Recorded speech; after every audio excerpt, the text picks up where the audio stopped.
Hi மக்களே! இன்னைக்கு இந்த வீடியோல இப்ப ரீசென்ட்டா ரிலீஸ் ஆன திரௌபதி 2 படத்தோட ஃபுல் ரிவ்யூ தான் பார்க்க போறோம். அப்புறம் ஒன்லைன் என்னன்னா 200 வருஷ பகை அடங்காத ஒரு ஆன்மாவோட தேடல். இதுதான் இந்த படத்தோட ஒன்லைன்.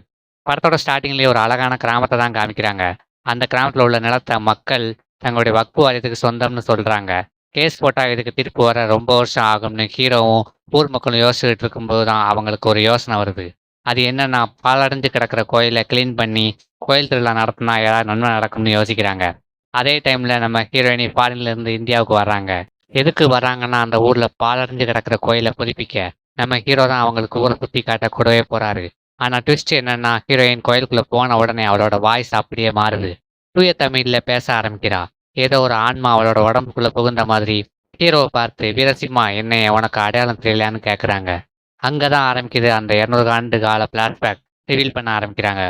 200 வருஷத்துக்கு முன்னாடி ஹீரோ வீரசிம்மாவ காட்டுறாங்க. ஹீரோ ஒரு பயங்கரமான மாவீரன். டெல்லி சுல்தான்கள் தமிழ்நாட்டு மக்கள பிடிச்சு வச்சு அவங்கள மதமாற்றம் செய்ய பிளான் பண்றாங்க. அந்த ஊர் பொண்ணுங்கள கடத்திட்டும் போறாங்க. அப்பதான் நம்ம ஹீரோ மாஸா என்ட்ரி குடுக்குறாரு. கடத்தப்பட்ட எல்லா பொண்ணையும் காப்பாத்துறாரு.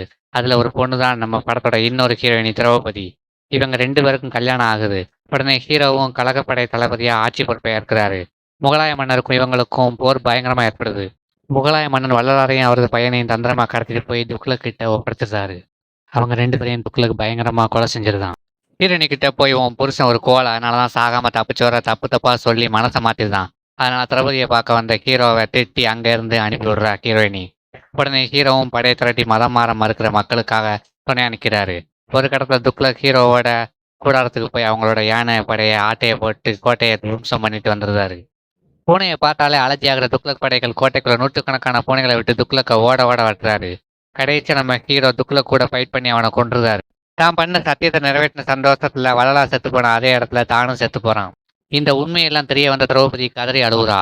கூடவே இருந்து குளிப்பறிச்ச தசராவையும் மாசா பழி வாங்குறா. அது மாதிரி எத்தனை ஜென்மம் ஆனாலும் என் புருஷன்கிட்ட மன்னிப்பு கேட்பேன்னு சபதம் எடுத்துட்டு உயிரை விடுறா திரௌபதி. கட் பண்ணா பிரசன்ட்ல திரௌபதியோட ஆன்மா ஹீரோ கிட்ட மன்னிப்பு கேட்டுட்டு இந்த ஊர்ல இருக்கிற நிலப்பிரச்சனைக்கு ஒரு சொல்யூஷன் சொல்லுது. அது என்னன்னா, அந்த ஊரோட சாமி சிலை காணாம போயிருக்கும். அந்த சிலை திரும்ப கிடைச்சா நிலப்பிரச்சனை சரியாகிடும்னு சொல்லிட்டு, திரௌபதி ஆன்மா அந்த சிலை எங்க இருக்குன்னு ஹீரோ கிட்ட சொல்லுது. ஹீரோ ஒரு வழியா தேடி கண்டுபிடிச்சிருந்தாரு. கோர்ட்லயும் நிலம் உங்களுக்கு தான்னு சொல்லி தீர்ப்பும் கொடுக்குறாங்க. எல்லாரும் மகிழ்ச்சியா இருக்க அப்படியே இந்த படத்தை இங்க முடிக்கிறாங்க. தொடர்ந்து எனக்கு சப்போர்ட் பண்ணுங்க மக்களே. அடுத்த ஒரு சூப்பரான வீடியோல உங்களை சந்திக்கிறேன். பாய் மக்களே.